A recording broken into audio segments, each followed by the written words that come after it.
Welcome to today's webinar on how better project management can contribute to reversing declining productivity. This is a follow-up to last week's webinar where we got into the details of just what is project management and what might contribute to its success or failure or otherwise. We're taking this discussion now to a higher level or whatever, where we'll be looking at project management and the ramifications on the economy in terms of productivity and or corporate success. I was just hearing this week of concerns with project overruns actually having a significant impact on investment confidence in the business, the company, or whatever. Project management is key to continued growth, employment, investment. So I'm going to leave it at that and let Yogi take us the rest of the way with his Astor team of Mel Head and Klaus Rodenberg. So you're on, Yogi. Today, we want to explore if better project management can contribute to, one, reversing the declining productivity at the national level in Canada and in the G7 nations, and secondly, avoiding productivity issues or decline at the project level. Many project managers think they can achieve this promotion. Is that just hype, an indication of pompous self-importance, or is there substance behind this assertion? So these are the members of our panel. I'm an information technology consultant, spent my career mostly in the oil and gas industry. And our daughter and I are the authors of this book here, a project sponsors Warp Speed Guide, Improving Project Performance. And some of the material that you'll see today is taken from that book. And I'm delighted to have two other panelists with me here today, Mel Head and Klaus Rodenberg, and I'll ask them to introduce themselves, please. Starting with Mel. Okay, thank you, Yogi. My name is Mel Head, and as you've probably read already, I'm a retired chemical engineer. My career involved real-time process control development, managing software development teams, doing software product management, and managing in-house projects. These projects typically were in real-time control of aluminum smelting and petrochemical refining processes, and all of the associated data access and reporting systems. Most projects had a tight time constraint. They were high impact to operations. They were done on limited budgets. The project team generally consisted of people that were in my central development group, but also included external consultants and others who were actually located at the project sites across Canada, and these people would ultimately be the end users. I was often located out of province, so to where the projects were done, so this added another level of complexity to managing them. So in a few minutes, I'll discuss some of these issues that the smaller projects can present to the project managers and the attention they need so that these projects will not reduce the productivity. Thank you, Mel. Klaus? Thank you, Yogi. Klaus Rodenberg. My project management expertise and experience has been mostly in the building and infrastructure design and construction area, which can be a little bit different from what Mel and Yogi will talk to you about. So that's the perspective I will take. So keep it in mind that that's what I'm looking at. Thank you, Klaus. So here's what we want to talk about today. We'll start with some introductions, which we've already started, and then we'll talk about what actually is productivity and what is the trend in productivity, both in our country, Canada, other countries, and perhaps at the more micro level in particular projects. And what are the actions that we can undertake to improve productivity in our organizations, and what gets in the way? What are the impediments to superior productivity? And we'll wrap up with some conclusions and recommendations. So we want to overall leave you with some ideas on how to strengthen project management and achieve improved productivity in your organizations. Some of this material is taken from this book that our daughter and I recently wrote, and you can find it on Amazon just by Googling our names. We want to leave you with some ideas about how to raise the project productivity in your organization. And we invite you to interrupt and jump in, Perry hasn't muted anybody. If you have some examples that you'd like to contribute from your organization, we invite you to do that. This webinar isn't just about you listening to us. We'd like to have a little bit of interactivity here and there if you're inclined to do that. So let's start with what is productivity? Just a simple definition. Productivity is the effectiveness of productive work, especially in industry, as measured in terms of the rate of output per unit of input. So what are the implications of this definition? Productivity is important at the macro or country level, at the project level, and also at the micro level, the individual's work. Productivity increases are required to be competitive in the marketplace and to avoid a general economic decline, like we've observed, for example, in the United Kingdom for many decades. It's also required to keep economies growing and to avoid stagnation, like we're observing in Japan. And it's required to increase personal income, something that I'm sure all of us want. Now, project managers that follow up consistently to improve productivity and thereby performance often engage in this simple, or sometimes not so simple, nagging activity for decisions, encouraging team members to complete their work, encouraging vendors to meet their commitments, even though that's what the contract says, it often seems to be required, and nagging stakeholders to fulfill resource requirements. Now, you may say, is nagging all there is to superior project management?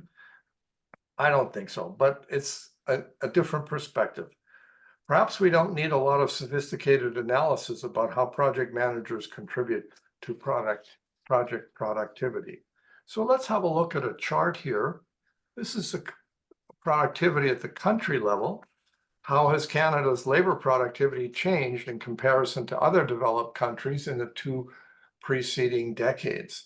The negative change creates a negative outlook for Canada's competitiveness and individual income. So what can Canada do to reverse this trend? Hope that other countries struggle even more? Well, we see that the United Kingdom is doing that.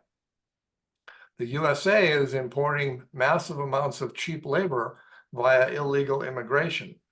If these people work productively in many low-skilled, poorly paying jobs that many Americans aren't willing to work in, the USA can improve its productivity.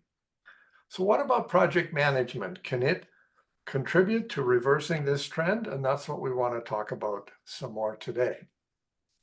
Now, here's a labor productivity charts that showed that on the left, higher productivity than on the right.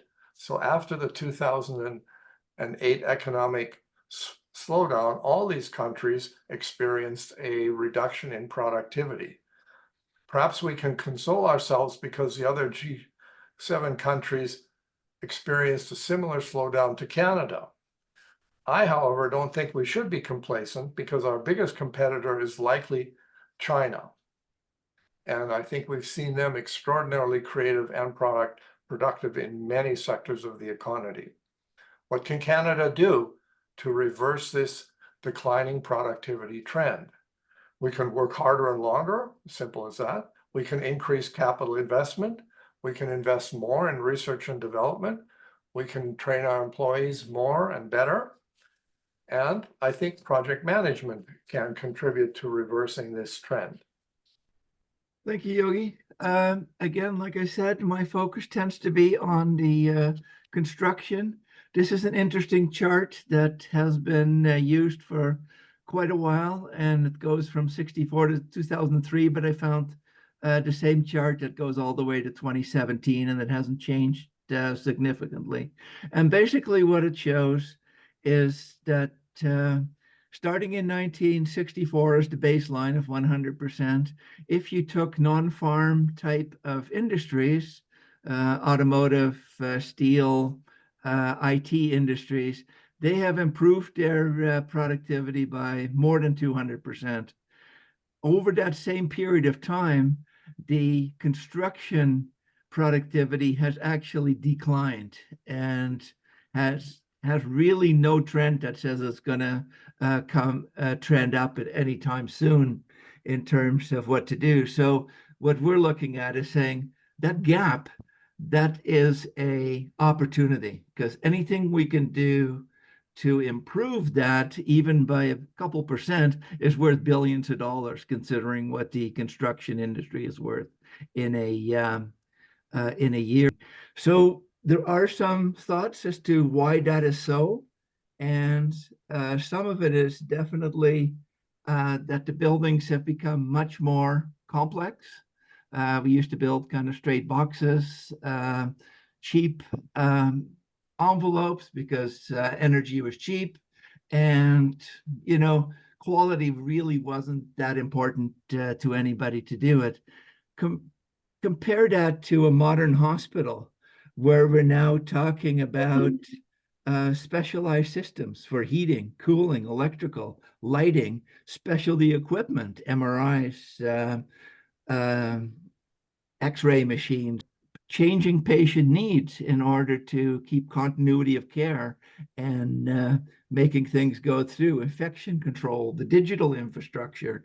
That's all required now, all requiring specialty services that tend to silo the process.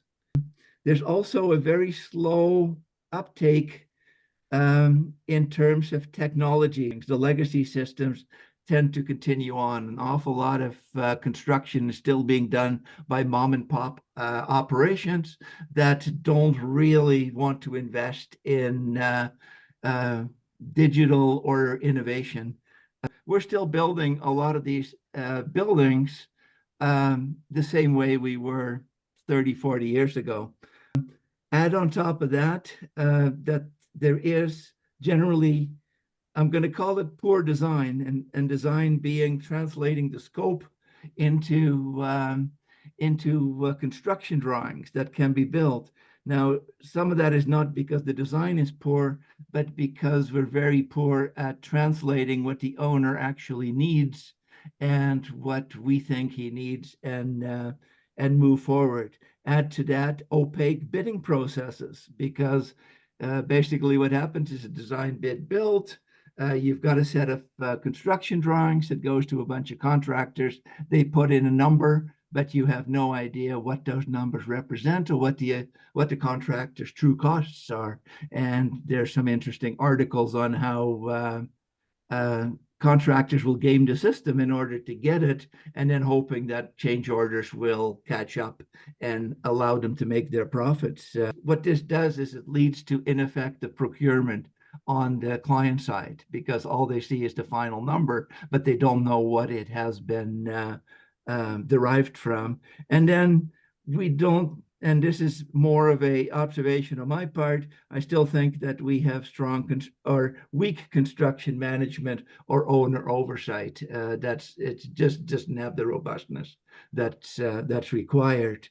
Now, finally, there has been some articles and some things that have put the cost overruns onto social justice obligations, or awoke ideology. And for some reason, this is meaning that costs are going up. And from my perspective, from a project management perspective, these things are well known, so should be part of the design process and part of the costing to begin with. And I'll talk a little bit more about where costs come from and that in a couple slides from here. But just as an example, one of the things that is definitely is the climate crisis. Buildings need to be built better, higher quality. They are responsible for 30% of the carbon emissions. So this is part of the requirement for modern buildings. The other one is safety improvements. The Hoover Dam in the 30s had an official death toll of 96 deaths during the construction of that, but that's the official one. A lot more, probably 10 times that number, died because they were taken offsite and died in the city next door and were never put into the official record. A good example might be the Golden Gate Bridge. At the time in the 30s, an accepted level was 1 death per $1 million of capital costs. The bridge itself cost $36 million. They only had 12 deaths. So therefore, it was a high success in terms of how to do that. Currently, we would see that as being 12 too many and that sort of thing. So if that costs more money, then I believe that investment is well placed. We're still not there. In Alberta, 161 people died in construction in 2022. So we've got a long way to go in terms of a zero. And so I believe that's something that is well worth pursuing. Thank you, Klaus, for that discussion of the productivity improvement opportunity in the construction industry and obviously the struggles that that industry has shown in recent years. Okay, so let's look at capital investment in the top 10 countries. Do projects offer a significant opportunity to improve productivity? I picked this capital investment measure to indicate the monetary value that improving productivity might have. Capital investment is typically spent in projects, extra large, large, medium, and small. Small increases in productivity, whether caused by better project management or other factors, can have a big impact on improving the economic value of these 500 billion that was invested in Canada in 2022. Conversely, project fiascos, they waste capital. Canada is tied for 8th out of 10 with the United States in capital investment as a percent of GDP. That's not a good outlook for future personal earnings and wealth accumulation for Canadians. This productivity problem is likely not as serious in the US as in Canada, as illustrated on the previous slide, because of the much larger economy in the US and its dollar having a reserve currency status gives it a number of advantages. So what can we do to improve productivity organization-wide? This slide reminds us that improving organizational productivity is about much more than improving project management. These actions provide value at the project and at the organization level. So the first one is management leadership. So the action is to lead and don't hesitate or fuss around. Demonstrating leadership improves project manager and project performance. So the action really is to improve the skills of all disciplines, including project management. Another opportunity is process improvement. The action here is to review and revise processes for inefficiencies regularly. Learn from customer complaints, operational mistakes. We tend not to capture project learning. This ensures that subsequent projects will make similar mistakes. So we could improve productivity if we would capture learning. Another is innovation. So the action here is to fund, resource, encourage internal innovation, invest more in research and development, form relationships with external parties to drive innovation. Sometimes projects are not labeled or recognized as research and development projects, even though they are. In this case, they should not be held accountable to the strict budget and schedule targets that we often set for projects. Another action is technology adoption. For example, advanced digital transformation of organizations and projects. Implement operational software to increase digital readiness. Projects can improve performance by using technology effectively. Another theme is training, development, and HR. The action is to invest in HR systems and processes and to take professional development seriously. Operational efficiency of the organization or within a project. So you can't generally improve things that you don't measure. So here it is to measure and improve efficiency and productivity, operate a quality management program, and build the best practice project culture that we discussed last week's. Now, these productivity opportunity categories are not listed in decreasing order of importance here. their relative importance varies a lot across organizations or indeed economies, depending on a lot of factors such as the industry that's involved, the culture, the maturity of the organization or its staff, the importance of technology to the business plan, pace of industry change, and so on. The point of this slide is to identify a large number of categories where there are opportunities for productivity improvement. Yogi, Yes, sir. I want to clarify a point that you made early on. I wrote down working harder and longer, and it would seem to me that if an individual or if an organization is poor in productivity, working harder doesn't make things necessarily better. And I think the point you've made here on training is working smarter and longer. I just Yes. to clarify, working harder doesn't improve productivity. In fact, it could just continue to decline. Well, that's right. I mean, there are physical limitations and mental limitations in our ability to work. So if we continue, if we work past those, we tend to just be sitting there. We're not actually accomplishing much. On the other hand, there seems to be a great variation between countries or across countries of how much people actually work. So to me, it's interesting that we often think that the French are a lot more lackadaisical and spend more time drinking wine and eating croissants than working. But that's not borne out in the data. They may be working fewer hours per week, but their productivity is on par with the Germans, who tend to be more focused on their work. Now, the Japanese put in a lot more hours, and they're probably an example of what you're talking about, Perry, and that is that after a certain point, you're not doing anything productive. Thanks for jumping in with that point. So I'm going to turn it back over to Klaus to take us through this slide, please. Thanks, Yogi. I'm just going to build on one of your points, and this is measuring our activities. And that's one of the weaknesses I see in the construction industry, is that everything is considered a one-off.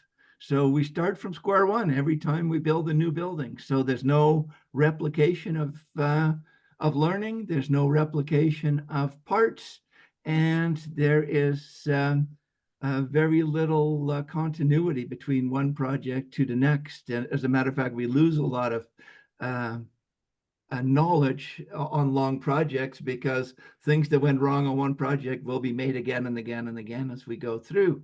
So what I've got here is a chart that looks at the process from pre-design, so the concept, we need a building, we need a road, we need a something, to operations. And one of the things people often forget is that the design and construction process, even on a large project, will probably take less than 5 years, but the project itself will be out there for 50 to 100 years and will continue to accumulate costs. And that's important sometimes, because we always look at the lowest capital cost, but we never look at the life cycle costs, which may be, the average hospital, basically operating cost equals the construction cost in less than 2 years. So those are the type of things we very often forget, and a lot of cases we don't care because it's somebody else's budget, so who cares? So what have we done here is we've taken that, so let's call the bottom line time in terms of how we progress, and the other one of the effort and the amount of effort we have to put in and the impact we have on the cost by doing that. So what you can see on the yellow line that's coming up is that the cost of design changes increases as you get further into the process. And one of the best ways to look at that is, if I need to change something and it's still in drawings, and especially now in digital drawings, it's not that difficult for me to change a room, a floor, anything within a couple hours or maybe a week to get some stuff up. If I have to make that same change when we're halfway through construction and I have to get jackhammers out there and order new equipment at a price that I have no control over because it's locked in by the contractor, this is where the major overruns tend to come in.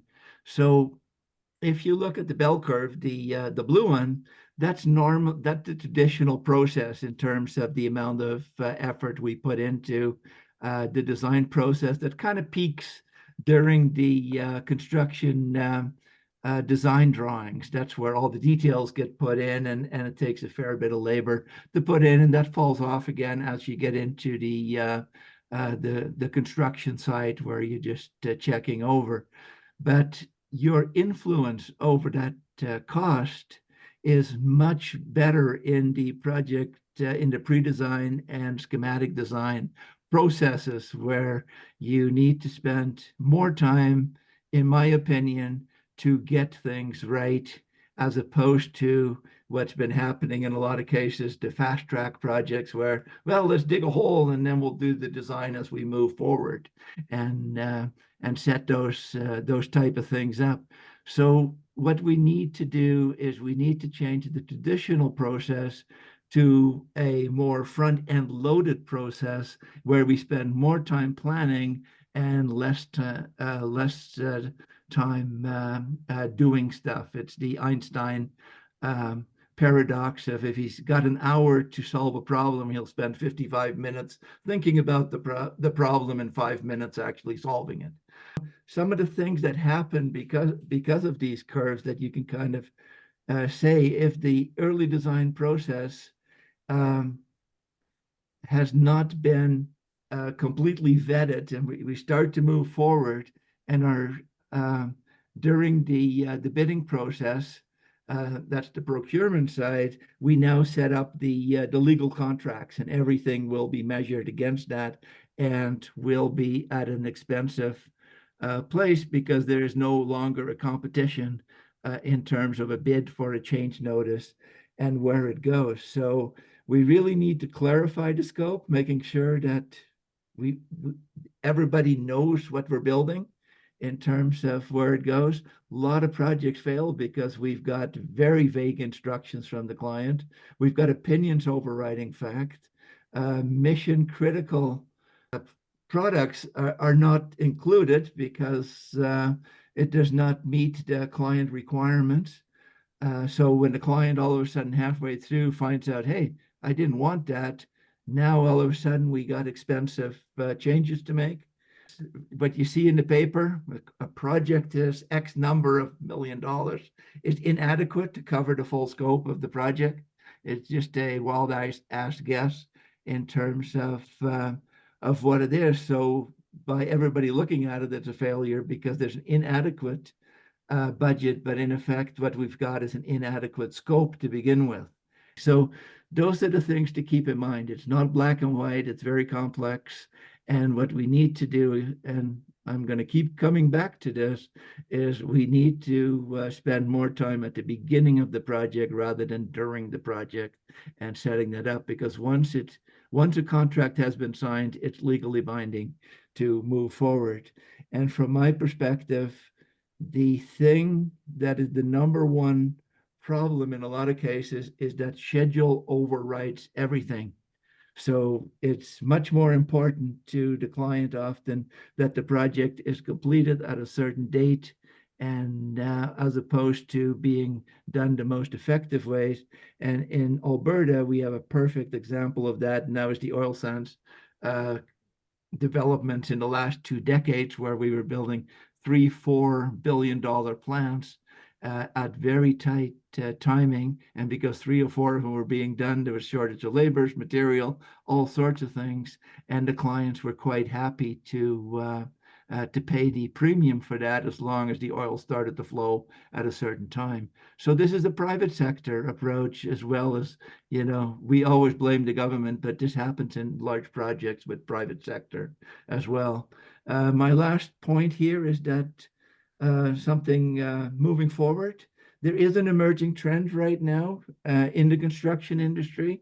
It's called Integrated Project Delivery, or IPD. And what that does is it uses building information modeling. It's a digital process that can basically allow me to design a complete building with every piece that's required in a 3-dimensional site. Can even go to a 4th dimension in terms of schedule and ordering, and can now, and I haven't been involved in that, but the amount of data that can be crunched now can be very much used by artificial intelligence, which can pick out the precise things that you need. And as well as it allows you to cross silos between mechanical, electrical, architectural things.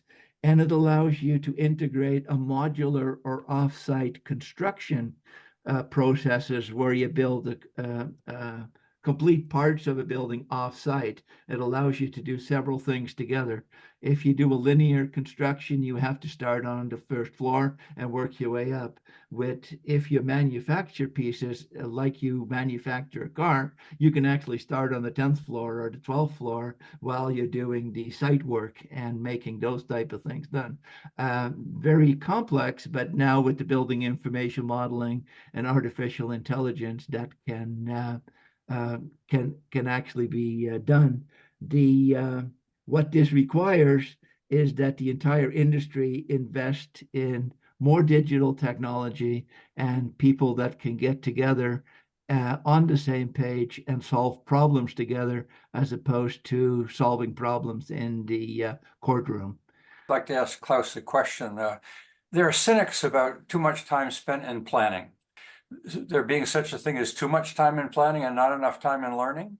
Not in the construction industry, because you don't want to have those mistakes. A, you're not going to learn from it, and B, it's going to cost very expensive compared to a car where your first model comes out and you continue to improve it because they're constantly replicating the same product. In construction, every project is treated separately. There are very few buildings that are exactly the same, even when you build them from the same plans, which the provincial government in Alberta tried to do by building 4 hospitals exactly the same. Only 2 ever got built. But so respectfully, I disagree. And I'm not saying that's not true in other industries, and that's why the first chart I showed you, the construction industry it has not been able to replicate the production numbers that a car or a manufacturing plant can do, that continually builds the same thing over and over and over again. So a risk averse industry, where the costs are excessive if you get it wrong, may spend more time in planning and prototyping, if you will, in order to minimize the cost of something that becomes rather permanent and setting your concrete, et cetera. Okay, thank you. Yeah, and that's where the building information modeling, the BIM, comes in terms of, because you can basically fail in simulation as opposed to fail in the field. But what it requires is all of the people in the industry to be at the same level of digital sophistication. Okay, so simulation is contributed to the planning process. Yes. Okay. So that's a good point about too much planning, Perry. This can happen in software development, and it's called analysis paralysis. But notwithstanding that risk, if you look at failed IT and software projects, most of them have failed due to too little planning. So what Klaus is saying about construction actually applies to many kinds of products, including software. So Perry, you want to throw in a commercial for George's upcoming webinar, since Klaus mentioned oil sands and multi-billion-dollar fiascos? Well, a webinar 2 weeks from now, we have a presenter from Professor University of Calgary who has had extensive involvement in project management audits or reviews or assessments at the billion-dollar level. He has an international reputation, so I'm not going to give you his name just yet, but we're very excited about his interest. And by the way, he has made a point of how absolutely critical continuous learning is, that until you get into the project itself, where there's bound to be mistakes, he picks up on the point that I think we made last week over and over again, is that you know, over concern with risk means you get involved in ready, aim, aim, aim. And until you start firing and learning what the mistakes are, you're not going to learn. So one of the dilemmas we have in our country right now is every time there's an accident, we write a new policy rather than a new procedure in order to minimize risk. You can't have zero risk without costing you enormous costs and productivity. So there's got to be some risk tolerance in construction and in healthcare and in life. So I'll leave it at that. Just to respond to that, Perry, is that it's not just mistakes. I mean, we're talking, oh, these idiots, these people, they create mistakes, and yeah, there's going to be the odd thing. Every company carries errors and omissions insurance, but there's also and again, I'm going back to the construction and industry, is that you can't control everything. There's a lot of variables there that you can't control: the weather, the transportation, the delivery of materials, have huge impact on the final cost. Yeah, I mean, Trans Mountain has just faced that with running into granite that they didn't expect, which resulted in not only delays, but the need for product design changes in order to meet their timeline. So yes, fully understood. Oh, hi. Yeah, I like some of what Klaus has had to say, and I like some of what Perry has had to say. And I do agree with the need for advanced planning before we get ahead of the curve. But with machine learning and artificial intelligence, we should be able to take advantage of predictive analytics to reduce the amount of planning, which is critical, but save that time that we are putting into planning, which has been previously time consuming, and build those predictive analytics where we can and apply them where they are appropriate, and then use that time for additional creative intelligence when we are wanting to for the construction industry. I don't believe the construction industry is any more difficult than any other industry when it comes time to defining what areas can take advantage of machine learning, and then get creative for those individual buildings. I also like what Klaus had to say about the integrated product delivery format. And that is, we're living in a collaborative world here where so much talent is coming in from different disciplines and different cultures. And when we're able to figure out how to move forward quickly with integration, we'll probably also reduce some of the risk that has been applied so far. Well, your point on artificial intelligence, I mean, we've seen automation of labor. Now we're seeing automation of thinking, which is what knowledge management is. And with AI, capitalizing on experiences that others have had and drawing on that, we should be able to use automation in order to reduce the errors and the time spent in the knowledge process of planning. So I think you're bang on, Sharon. And construction has strong components of knowledge management, as Klaus, you're well aware. I mean, that's your background. Yeah, well, and that's why, again, going back to that other chart, is look at the opportunity, look at the gap that we could close. And I guess that's one of those things we have to explore good ways to do it. I think that this IPD and BIM connected to AI has huge opportunities to even if we're not going to get exactly the same, but we could certainly close that gap. Thank you, Sharon, for that comment. I think I think you've given another example of how AI and machine learning are going to be pervasive in their impact across our society, industries of all kinds and sizes. And maybe it will help us learn from our own mistakes, which has been a huge problem in many projects. Well, and increasing productivity, which is the essence of the discussion today. Right. And when we learn, then we will increase productivity.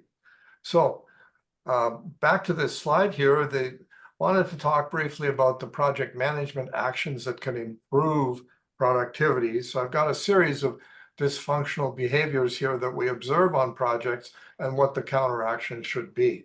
The first one is what's called the Gantt chart jockey. This is a project administrator who's masquerading as a project manager, but who only focuses on the documentation of the project schedule variance. Much better is for the project manager to actually lead and give direction, and others will fall into line and act rather than challenge or hesitate. Indecision is a huge problem in many projects. People are waiting. Instead, you proceed on an assumptive basis. And what that means is that you assume that management will eventually approve your recommendation. And you act now on that assumption and continue the work to meet the expectation of schedule that predominates the discussion so often. Then we have this phenomena called groupthink. And what's much better is to reduce your stakeholder count.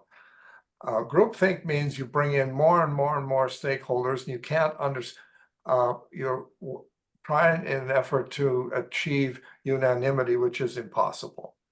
Instead, collaboration and seeking others' views is always helpful. However, make sure that the stakeholders being consulted really has a role in the scope of the project, and don't allow anyone to drag out consultation or decision-making or try to bring even more people into the decision-making process.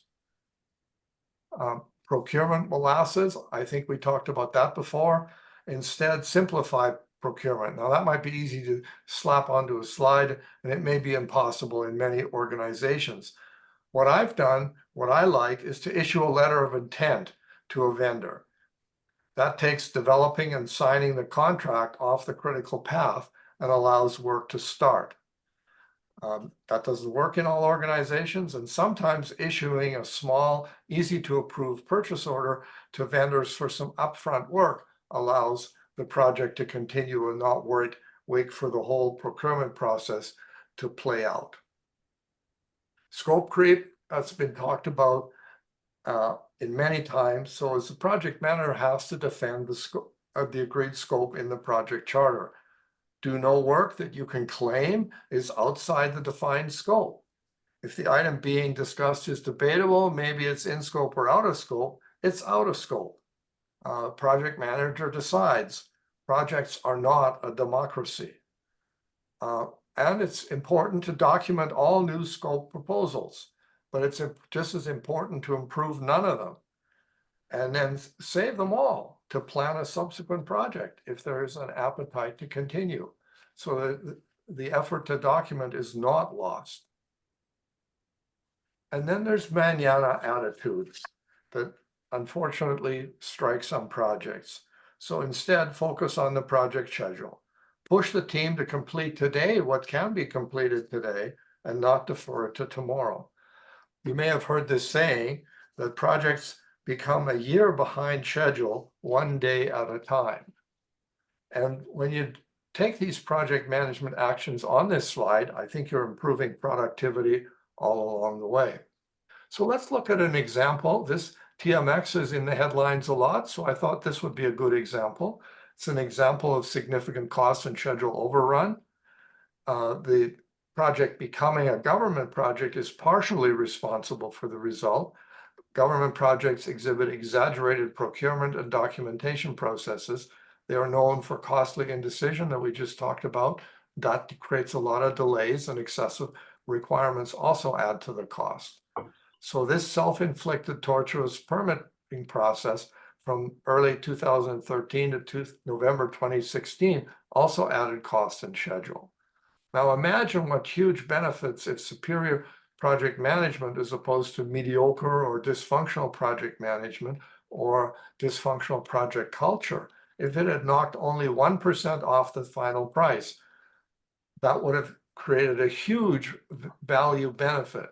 So as you know, this project started out at 5.4 billion in December of 2013, and it's now over 30 billion 10 years later.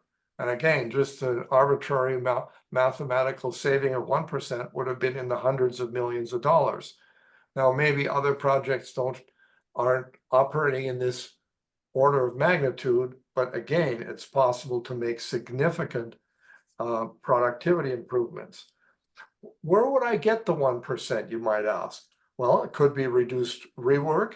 It could be simply the shorter elapsed time, nothing else. Many people don't realize that shorter projects cost less because some costs are a function of elapsed time, not effort or materials. Another way might be the better scope control we talked about and less project staff and vendor staff turnover. All these items equal improved productivity because reduced effort for the identical product is the actual definition of improved productivity. So let me turn some time over to Mel, who's going to talk to us about the impediments. Thanks, Yogi. As you and Klaus have already noted, our goal is to achieve superior product management. But since we live in the real world, we really have to work harder and we have to work smarter, as Perry said. So let's review a few things here. Project management is both an art and a science. It requires sound experience, strong communication skills, discipline, all supported by robust processes and technologies. And project teams should have a clear and common understanding of the project themselves, and they should know who has the final decision-making. Teams also should be small, perhaps 6 to 12 people, again, depending on the project size. They should have diverse skills and perspectives. So, as you mentioned, groupthink can be avoided. Groupthink happens when a group of individuals reaches a consensus without critical reasoning or evaluation of the consequences or alternatives. Project managers and team members should not really feel that all of the stakeholders must be fully satisfied all of the time. Attempting to do so leads to vague requirements that mix opinion with fact and cause major misalignments and to the organizational goals. This can be serious if possible scope creep is not accounted for in the budget. Mission critical issues must be identified. Critical needs need to be separated from those that are unimportant to success. We need to address cultural changes, interpretations, or perceptions that could deter us from reaching the goal. We need to know that it is okay to fail, but on a task, and if failure is inevitable in that sense, then we should do it quickly, cheaply, capture the lessons learned, regroup, correct, and re-engage. There's no need to create excessive CYA documentation because actually nobody will read it and nobody will care. So there is also no real one-size-fits-all or silver bullet solution to anything that we do. We need to provide flexibility within the project to have guardrails for every solution we provide. Lengthy timelines can lead to a loss of urgency with the belief that we can make it up later in the project schedule. Unfortunately, this can lead to loss of work continuity and people leave or could be possibly reassigned. Large projects should be broken into multiple steps or simpler sub-projects. None should extend beyond the budget cycle. Dependent upon the overall project or sub-project size, we should try to set a duration to be maybe no greater than 3, 6, or 12 months at the outside. We know what we're good at, but as in the book by author Jim Collins, Why Some Companies Make the Leap and Others Don't, we also need to focus on doing things better. Project managers should also be diligent, as I mentioned earlier. Use techniques such as Kaizen, perhaps more commonly known as change for the better or continuous improvement, the Pareto principle or the 80-20 rule, and others. They should use project management software tools to help ensure a good view to the progress and improve productivity by doing so. We strive for perfection, but that isn't realistic in all cases. We must learn from our mistakes, and post-project reviews are a good way to do that. Finally, no matter how much we polish the mirror, the reflection will only be good as we make it. So moving on, let's take a closer look at some of the concerns that plague not only large projects, but some of the smaller in-house projects as well, because a lot of those are being done by companies every day.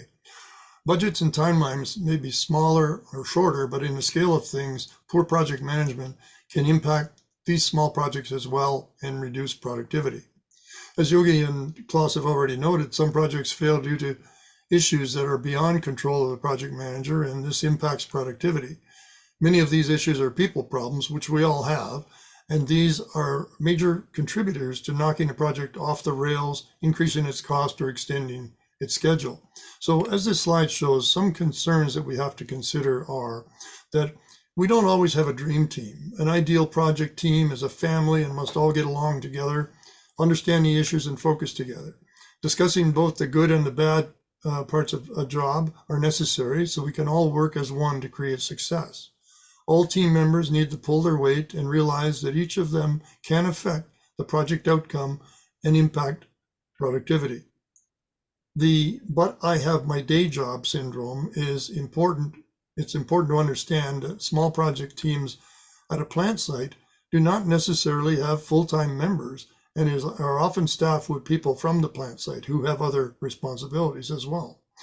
They are on the team because they are the best resource to do the work, but they may feel their participation is only one more thing they must do. This is obviously not the ideal situation if their attention wavers to the biggest problem of the day. It's also hard to build trust on distributed processes, or distributed projects rather. All projects have a formal or informal sponsor, and these sponsors know the budget and the schedule, or at least they know when the work starts and when it should be completed. It's not always possible for project sponsors to have a detailed understanding of the entire project. They rely on the skills of the project manager and the team to provide answers and advise of any known potential issues. Communications of both good news and bad must be effectively and timely to better ensure overall project success. Small projects can use project tools. An over-reliance, however, on project management tools can lead to status reports that read well, but may lose some of the context about the potential reasons why part of the work is slipping. There's also the possibility that the recipient of the project status report may not interpret it as intended and miss the identification of subtle issues, or worse, miss a problem altogether. This can impact the time to investigate the potential issue or mitigate it if it is real. Virtual communications is an issue as well.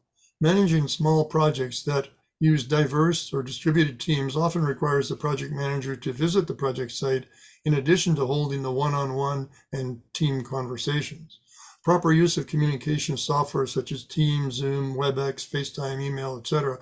with distributed project teams can reduce travel requirements and provide a means to communicate more frequently.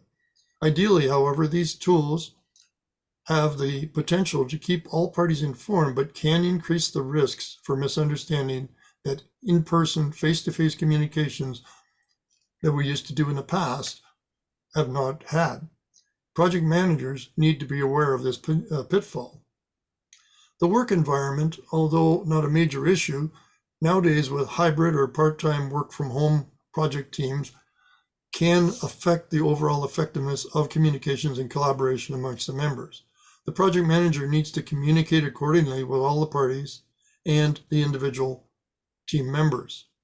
And finally, with tools, management by walking around, other than giving exercise to the project manager, refers to a style of business management which involves managers wandering around in an unstructured manner through their workplace at random to check on employees, equipment, or the status of ongoing work. Not doing this and depending on electronic communications alone can contribute to the project manager losing track of the work, and the confidence of the team as well is lost. This is a, this is a common reason why discussions with the project team may not be as effective as otherwise expected. Team building is important. I want to step in here, Yogi, with a bit of a wrench. Okay. We've talked about project management on an assumption and from the perspective that the owner is keen about project management, but there are owners that are conflicted. There are friends of project management and there are others. The public sector has multiple objectives besides achieving a effective or on time, on budget, on-spec project, because the welfare state is driven by the desire to create jobs as a vehicle for wealth transfer, and may be more than willing to tolerate cost overruns and debt Therein lies one of the challenges in public sector of believing that we have the right principles of project management when the owner may be compromised by, I don't care as long as we're creating jobs. I'm not saying that that's right or wrong because it is a reality, but I think those of us that are champions of project management need to appreciate that sometimes the owner is confronted not just by weather, but by the fact that they don't mind a job carrying on, even though it isn't any longer productive and creating debt, Well, and can tolerate what the auditor general might have to say later. okay, so you're right, Perry. I don't care so long as it's creating jobs. The shocking aspect of that is the cost per job is in the millions or tens of millions. Not only that, Yogi, the investment climate is sabotaged. Because if private sector capital is looking for good, efficient, effective project management, which it typically should be because it means no waste in their investment dollars, they are reluctant to invest in an economy or in a nation or in a business that has poor project management principles. And that's one of the things that Canada right now is facing, is concern about mining, IT, agriculture, you name it. We do not have a good reputation because of our decline in productivity with project management. So this, as Klaus has pointed out, is a phenomenal opportunity for Canada to change the name of the game and change its reputation. Absolutely. So that would be a wonderful theme for another webinar. We actually had a slide about how to sabotage a project, but in the interest of time, we deleted it from the presentation. So let me wrap up here with some conclusion. Notwithstanding what Perry just said about the goals of some project sponsors, superior project management does contribute to project productivity improvement, and it contributes to success. And project management by itself cannot solve all the project risks and problems. And you listed some of those in your last comment, Perry. And nor can it counteract poor planning choices or no planning in the project. So the recommendations that fall out of this discussion are to build a best practice project culture, as we discussed already last week, because it reduces risk and reduces the probability of a project cost overrun, or may even reduce the cost totally through improved productivity.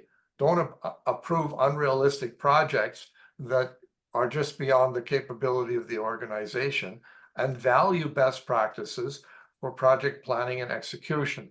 Now, we're all aware of some organizations and some executives and some politicians who don't value those because they have other overriding reasons, which we may not agree with, but seem to resonate with the voters in many countries. So that takes us to the end of our presentation, and I hope you have some ideas for how to improve productivity on your projects and how superior project management can contribute to those productivity gains. And thank you to Perry for suggesting we put on this webinar, and thank you to Mel and Klaus for contributing their ideas to the presentation today.